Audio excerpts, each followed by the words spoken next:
guys, it's Katie, and I never thought I would show my pantry on YouTube. It's not something that I'm proud of. It's kind of a mess in here all the time.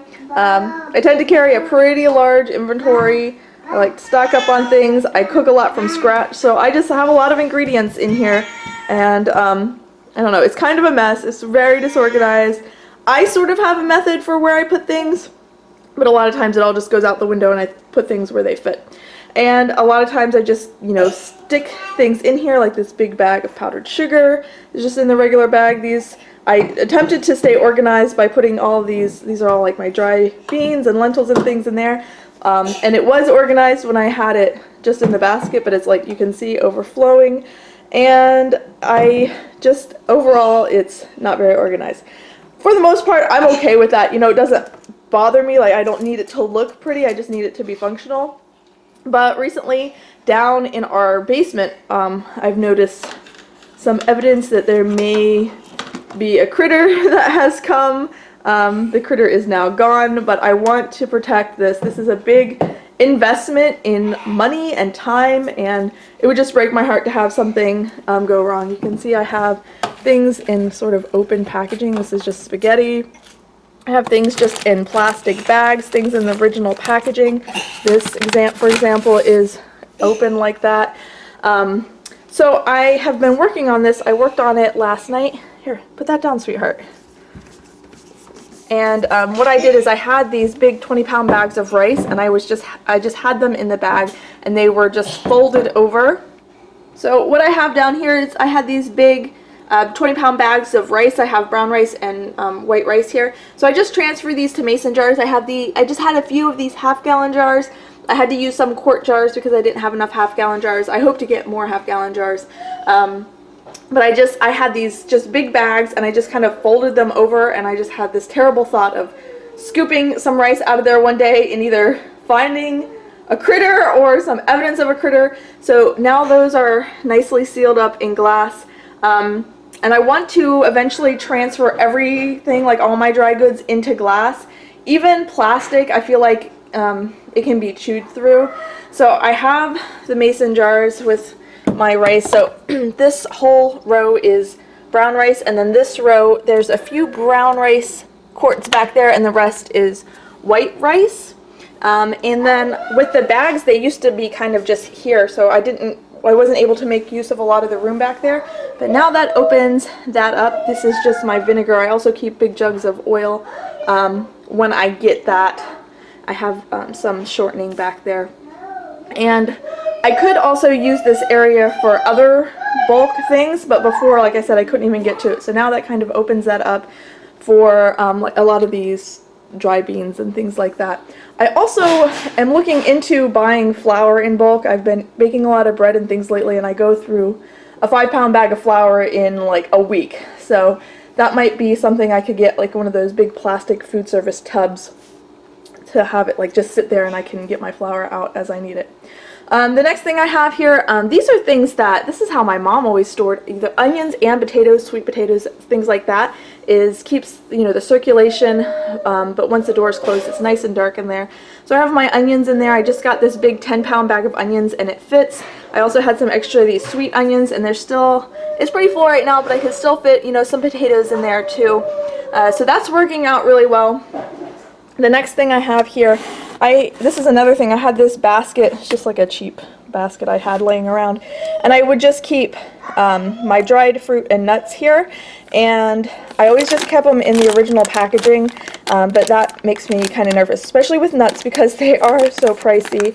And so I've moved what I had opened into jars. So I have some pecans, these are walnuts, these are hazelnuts, and they fit sitting up like this.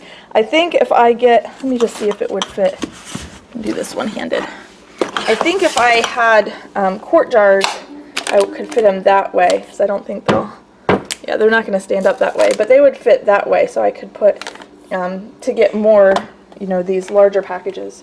The one thing I'm kind of thinking about, the only thing that I'm worried about is once I put things into containers like this, I don't have the packaging. And that kind of worries me, especially since just recently Trader Joe's cashew pieces, which I just had in my pantry, I just actually used the last of them up not too long ago, were recalled. Certain lot numbers were recalled. So I still have all of the packaging.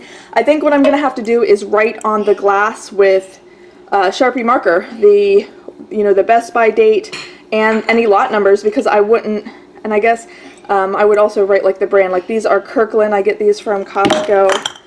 These were Diamond. I have all the packaging, so I'll have to write those. These are from Trader Joe's. So maybe I'll write that on the bottom just to keep everything uniform, so I could check that quickly if anything were to ever come up.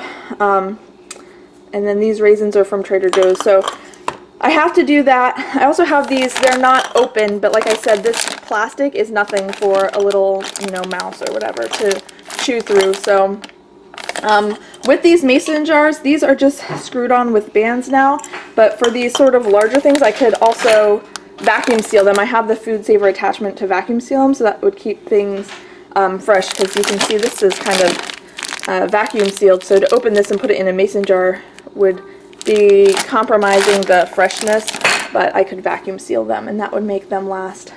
What I have here is just bags and stuff, and they're kind of just shoved in there. I also have this thing that I keep my bags in, and some pre-used foil. Let's see if I can get this heavy back up in there. Whee! So that's pretty much all that I did last night, so that's why that kind of looks neat. This, I gotta figure out what I want to do. Trying to move away from using plastic bags and aluminum foil and things like that, so hopefully I won't need as many of these things. I might have one roll of aluminum foil and then maybe like parchment paper or something, but I'm trying to move away from that, so hopefully I can free this area up. I don't know how to get away from using garbage bags, so I'll have that. See, this is also should be here if there were room for it. And then I have these two bins, and they're just a mess. See? This is my baking, and then this is kind of like snacks, and my little one just put that funnel in there. So I have things like, we eat almonds as a snack, and I have them in this jar, so I feel kind of safe about this, although I guess a very determined critter could chew through this. I would like to switch this over to glass eventually, but just things like this. I would like to put that in some sort of container, and pretzels, things like that. More dried fruit back here. So, let's see. I have these peanut butter jars. I've had these for a long time. This is how I stored a lot of my dry goods when I was first on my own. I just thought it was a really economical way. I ate a lot of peanut butter when I was younger, so I have a lot of these nice big peanut butter jars. But like I said, I would eventually like to move over. I do have, where do I have one? Oh, here I have, this is a mason jar. These are play pasta for my little one. But you can see a mason jar, a quart mason jar also fits in these under shelf baskets. I got these, I think some of these I got at, Target or something, but also you can get them on Amazon. And I love them because very rarely do I have something that's so tall that would fill this whole area. So having these with the jars sitting like this, you can see right through the bottom, so it's really easy to identify everything that you have. And if you wanted, you could still, do a label here, either write it with, magic marker, and if you do it on glass, it wipes off really easy with either an alcohol wipe, or you can just, scrub it with a scrubby. Have my rolling pin here. I don't ever use this rolling pin, and I want to get rid of it, but it's like one of those perfectly good things I don't know what to do with. Maybe I'll give it to Goodwill. This is my favorite rolling pin. Nothing will ever break on it. I love it. But that's what I'm going to work on today. This baking thing is just, it's just a mess. And I have things like this is homemade apple powder, so I should probably label that. And things like this do not need to be in my baking cabinet all the time, so I could put these with, my cake decorating stuff that I only get out every once in a while. And then just all sorts of random things in there. And back there I have my chocolate chips. I have those in glass jars, so those are nice and vacuum sealed, and they're doing really well in that. But yeah, once I get done with that, then I'll go on to the next shelf This is going to be sort of a bear with all these dried beans. You can see I have, I don't know if you can see, more of those peanut butter jars back there with more dried beans. So I have, between dried beans, rice, lentils, and things like that, I have a lot of things. So here I put sort of my most used things, but I do have more and more and more back there. So I don't know exactly how I could do that, but I think I guess just mason jars is what I'm going to put a lot of this stuff in. I really wish you could get larger mason jars that were, you know, food grade. I think they have like 1 gallon size mason jars, but they say for decorative use only, and I just would feel better if it said food safe with something like that. So that is what I'm working on here. Hopefully I'll come back and show you it looking a lot nicer, but I'll have to work on this. It's snowy and we're kind of stuck inside anyway, so it's a good time to work on it. What kind of canisters do you use? I have these ones too. I should show you these. I got these on eBay a long time ago. They're Tupperware. They work really nice.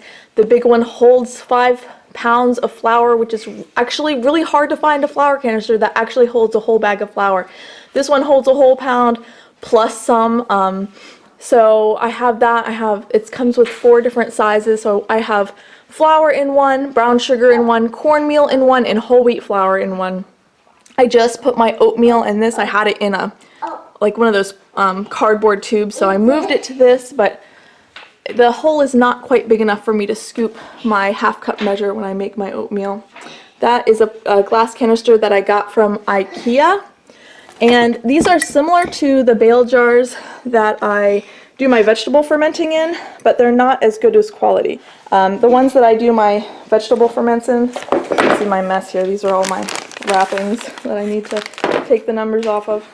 I've had this for a long time, and you can see every time I open and close it, it kind of clanks against the glass there, and it's kind of breaking that. So I don't know, one day I'm going to close this and it's just going to shatter. And that's just because it's not, you know, it's not as nice as the ones that are perfectly fitted.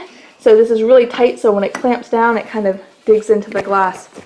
My mom has some really nice glass canisters that are similar to this. She's had them for as long as I can remember. They're probably from her wedding. She has so many things from her wedding in her kitchen that are still in good quality. Meanwhile, I was only married 8 years ago, and a lot of the things that I got on my wedding registry have already pooped out on me, so it just goes to show how things are made these days. That's sort of an aside, but yeah, I would like to get some better quality glass bale jars, glass mason jars, and just kind of redo my pantry. So yeah, maybe maybe you have some tips for me, or maybe I have some tips for you. That up there is a big mess too. I put a lot of my rarely used things, like I have my Korean clay pots up there. I have my, these are corn husks that I use to make the tamales. This is my kimchi red pepper powder and my extra tea and things like that.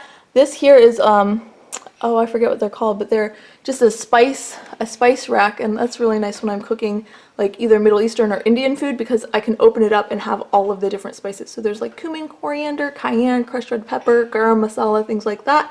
When you're using a bunch of different spices, so you could use that as well, and I think that's pretty impervious to critters and the elements. Cereal is something I need help with. Where do I store cereal? I'm trying to move away from cereal. Also crackers, again, they could get right through this cardboard box and right through this, you know, thin cellophane really easily.